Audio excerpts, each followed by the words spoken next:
Vous écoutez Europe 1, il est 22h. C'est l'heure d'Europe Nuit avec Pierre de Villeneuve. Bonsoir, le fait marquant du jour, c'est Emmanuel Macron qui vole au secours d'Alexis Kohler. Pour la première fois, le chef de l'État défend le secrétaire général de l'Élysée soupçonné de conflit d'intérêts. William Galibert, l'un des rares journalistes à être littéralement aux côtés du président pendant son déplacement pour le G7, nous racontera. C'est fait, le portable interdit à l'école. En tout cas, les députés ont voté cette interdiction.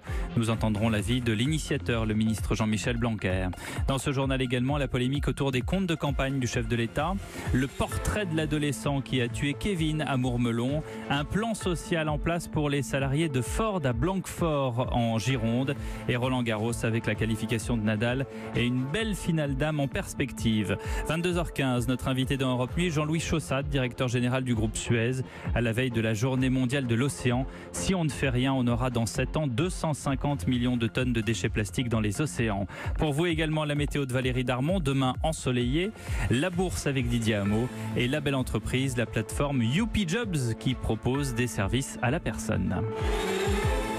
Nuit. Emmanuel Macron est arrivé au Canada à la veille d'un G7 qui s'annonce houleux tant les partenaires commerciaux de Donald Trump sont excédés par son protectionnisme.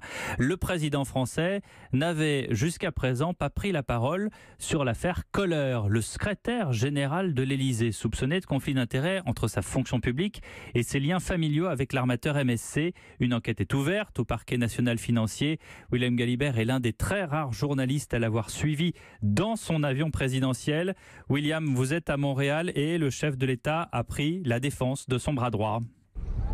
Ah oui, l'affaire Kohler vient de traverser l'Atlantique en même temps que le président Macron. Il a d'abord été interrogé en conférence de presse tout à l'heure aux côtés du Canadien Justin Trudeau, mais il s'est alors refusé à tout commentaire. C'est finalement dans l'avion présidentiel entre Ottawa et Montréal et en tout petit comité que le chef de l'État s'est livré à quelques confidences. Europe 1 était présent, un exercice de défense de son secrétaire général, son homme de confiance, son plus proche conseiller aujourd'hui dans la tourmente.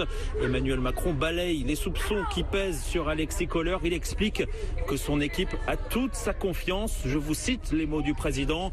Je connais chacun de ses membres. Ce sont des gens d'une probité exemplaire. Et lui, Alexis Kohler, exemplaire au premier chef. Fermez le banc. Emmanuel Macron veut désormais se concentrer sur ce G7 qui débute demain. G7 de tous les dangers avec la guerre commerciale que Donald Trump a décidé de mener à ses alliés. Merci William Galibert à Montréal pour Europe 1. En effet, Emmanuel Macron qui ce soir réunit les dirigeants européens pour former une alliance contre le protectionnisme de Donald Trump. Il n'a pas caché sa lassitude tout à l'heure vis-à-vis du côté arc-bouté du chef de la Maison-Blanche sur ses dernières décisions commerciales. Puisqu'on parle d'Emmanuel Macron, parlons de ses comptes de campagne polémique puisque plusieurs médias, dont Mediapart, ont publié une enquête comme quoi le candidat d'En Marche avait bénéficié de ristournes cachées de la part de lieux parisiens pour ses réunions publiques. La commission de contrôle dit pourtant non, pas d'irrégularité, mais pour Marine Le Pen, il y a un vrai sujet. Nous-mêmes, aux législatives de 2012, l'intégralité de nos comptes ont été validés par la Commission nationale des comptes de campagne. Et malgré cela, le parquet a cru devoir ouvrir une information. Donc on a vraiment le sentiment qu'il y a une opération visant à défendre Emmanuel Macron sur des faits qui, et je m'y connais assez bien dans ce domaine, aurait dû faire l'objet d'une sanction de la part de la Commission nationale des comptes de campagne. Parce que des ristournes systématiques et à ce niveau-là, c'est évidemment assimilé à une dissimulation de dépenses et normalement ça doit entraîner une sanction et même la pire des sanctions puisqu'il s'agit, d'après la Commission nationale des comptes de campagne, d'un péché mortel. Mais pour le MoDem et pour le député du Finistère Erwan Balanant, il n'y a pas de quoi en faire une histoire. C'est assez simple en réalité. Quand vous louez pour votre mariage au 12 janvier et que vous louez le 18 mai ou 18 juin, c'est pas les mêmes prix. Et ben c'est pareil pour les grandes salles parisiennes. À quelques semaines d'une échéance, elles n'ont pas le même prix quand c'est 6 mois ou 18 mois avant. Donc c'est tout, ça s'explique. Et puis aussi, il y a des gens qui savent peut-être mieux négocier que d'autres, tout simplement. Enfin, voilà. Les comptes ont été validés. Je pense qu'il faut arrêter de... Une fois que le match est joué, il ne faut pas le rejouer tous les 5 minutes en trouvant les prétextes Il faut que les oppositions s'habituent à travailler dans l'opposition et non pas et remettre en cause sans arrêt l'élection. Voilà. Marine Le Pen et Erwan Balanant avec Maxence Lambrec. L'Assemblée nationale vote l'interdiction du portable à l'école, proposition de loi de la République en marche adoptée donc, et qui devrait prendre effet dès la rentrée prochaine dans les écoles et les collèges, pas dans les lycées. Jean-Michel Blanquer, le ministre de l'Éducation, était à l'origine de cette volonté. Écoutez-le. Il y a une double dimension de la loi. Il y a une dimension juridique. Elle fixe vraiment un cadre juridique. Prenons par exemple le cas de la confiscation. Il y a un élément de la loi qui permet d'aller dans le sens de la confiscation. C'est un support juridique clair.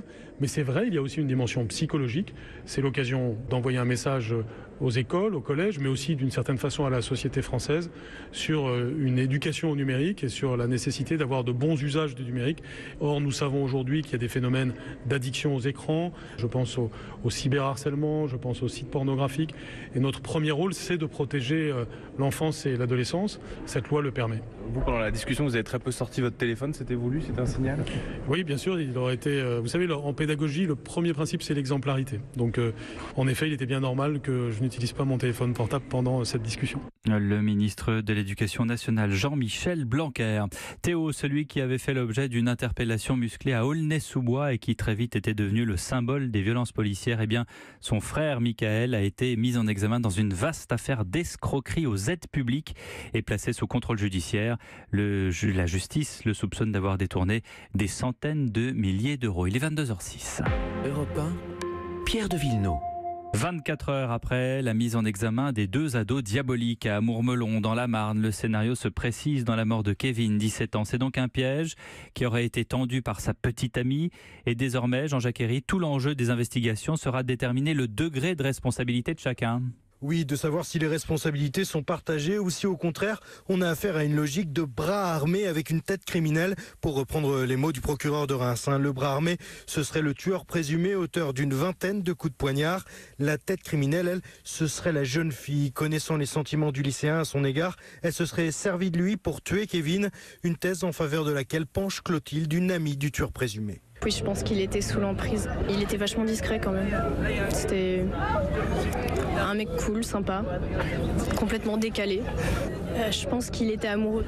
Est-ce que vous auriez pensé qu'il aurait pu accomplir un tel geste ou... Non, je pense pas que. Je pense juste qu'il a perdu le contrôle. C'est tout. Des camarades de lycée évoquent plutôt un mec bizarre, posant avec des armes sur son profil Facebook. C'est ce qu'explique Mathieu. Quand ils ont perquisitionné, ils ont vu des séries de couteaux, des répliques, des armes neutralisées. C'est un grand collectionneur. Le poignard utilisé pour tuer Kevin était d'ailleurs un cadeau de Noël reçu par le jeune homme. En tout cas, manipulé ou non, le lycéen de 17 ans a fait preuve d'un étonnant sang-froid juste après le meurtre. Après s'être changé, il s'est immédiatement enfui des lieux du crime. L'une de ses premières actions, tenter de se bâtir un alibi. Pour cela, il a posté une photo de ses chaussures de sport sur Facebook comme s'il venait de faire un jogging. 2 jours plus tard, il retournait au lycée. Merci Jean-Jacques Herry à Mourmelon pour Europe 1. Une décision de justice spectaculaire dans le Dieselgate. Un tribunal autrichien ordonne à un concessionnaire Volkswagen de rembourser intégralement le prix du véhicule à sa cliente. Le tribunal commercial de Vienne a jugé que si la plaignante avait su qu'il y avait un logiciel truqué, alors elle ne l'aurait pas acheté. La voiture datant de 2012 avec 25 km au compteur va être remboursée à hauteur de 29 000 euros. Elle avait coûté 2500 de moins il y a 6 ans lors de son achat. Évidemment, on ne peut pas s'empêcher de se demander quelles seraient les conséquences pour le constructeur si cette décision était amenée à faire jurisprudence. Le groupe Ford va ouvrir des négociations pour un plan social sur son site de Blanquefort en Gironde. Le groupe automobile avait annoncé dès la fin février la fin de la production et c'est Bruno Le Maire qui aujourd'hui nous informe de cela. L'usine était implantée depuis 1972. Elle emploie à ce jour 900 personnes dont l'ancien candidat à la présidentielle Philippe Poutou, délégué CGT. Selon les syndicats, la marque avait reçu 50 millions d'euros de financement public en 2013 pour une durée de 5 ans. C'est donc pour eux la fin, rien n'est reconduit. Ford corrige, les chiffres sont de 26 millions auxquels il faut rajouter 144 millions d'euros investis par le constructeur lui-même et sur la même période. Quoi qu'il en soit, sur place, les employés sont abasourdis. C'est un reportage de Stéphane Place. Des ouvriers écœurés et qui, le visage fermé, vous font comprendre d'un signe de la main qu'ils préfèrent ne pas parler. La colère et le sentiment de trahison se lisent sur les visages, ici sur le parking de cette usine qui emploie à Blanquefort quelques 900 salariés. Gilles Lambersan est le secrétaire du comité d'entreprise. Là, c'est une étape supplémentaire, le fait de parler d'un plan social qui s'oriente même vers une fermeture d'usine. Même si on bataillait pour que ça soit Ford qui continue à investir sur le site, il y a toujours ce processus de recherche d'un repreneur qui aujourd'hui est bâclé par Ford. La mise en place de ce plan social provoque une cascade de réactions politiques ici, pointant une décision incompréhensible. C'est ce que ressent également la maire de Blanquefort, Véronique Ferreira. Moi, j'ai l'impression que Ford prend complètement le problème à l'envers, une fois de plus, pour ne pas tenir ses responsabilités. Qu'est-ce que c'est cette histoire de partir sur un PSE qui doit courir jusqu'en septembre 2019 si mes renseignements sont bons, en disant parallèlement qu'on recherche activement un repreneur. Un repreneur, il a besoin d'une usine avec des salariés dedans et avec une activité. Il n'a pas besoin d'un PSE. La semaine prochaine, un comité de suivi de Ford Blanquefort doit se tenir à la préfecture, avec notamment les représentants du personnel et du constructeur automobile. La réunion promet d'être houleuse. Blanquefort, Stéphane Place, Europe 1. La grève à la SNCF se poursuit demain. 1 TER sur 2, idem pour les intercités, 4 TGV sur 5, 3 Transiliens sur 5, 7 trains sur 10 à l'international. L'UNSA Ferroviaire, qui avait envisagé de changer le calendrier de grève pour les examens de fin d'année, a finalement renoncé. Le tennis à Roland-Garros. Europe 1 en direct de Roland-Garros. Les matchs sont terminés depuis 19h30. On connaît l'affiche de la finale dames et Christophe Lamarre, surtout Nadal a fini par se qualifier. Oui, l'Espagnol a profité de la nuit pour régler son jeu avec ses entraîneurs lorsqu'il revient sur le court pour reprendre le fil d'une partie mal engagée. Rafael Nadal est mené 1-0. Le numéro 1 mondial boucle le deuxième set qu'il avait déjà bien entamé et file vers une victoire en 4 manches que l'Argentin Diego Schwartzmann ne sera plus en mesure de lui contester. Nadal est en demi-finale et il affrontera un autre Argentin. Juan Martín del Potro s'est qualifié lui aussi aux dépens du Croate Marin Cilic en 4 manches. Juan Martín del Potro semble revenu à son meilleur niveau, lui qui a été longtemps gêné, handicapé par ses blessures récurrentes au poignet. Dans le tableau féminin, la finale opposera Simona Halep à Sloane Stephens. La Roumaine a facilement dominé l'Espagnol Garbine Muguruza en 2 manches et s'offre une 3e finale porte d'Auteuil. Même chose pour l'Américaine qui n'a jamais paru en danger face à Madison Keys. Sloane Stephens disputera, elle, sa première finale à Roland-Garros. Merci Christophe Lamarre à Roland-Garros pour Europe 1. La météo, Valérie Darmon, le beau temps d'aujourd'hui va-t-il se maintenir ? Tout à fait, déjà le calme revient en matinée sur l'ensemble de la France avec sur la façade est quelques nuages un petit peu plus épais qu'ailleurs, entrecoupés d'averses.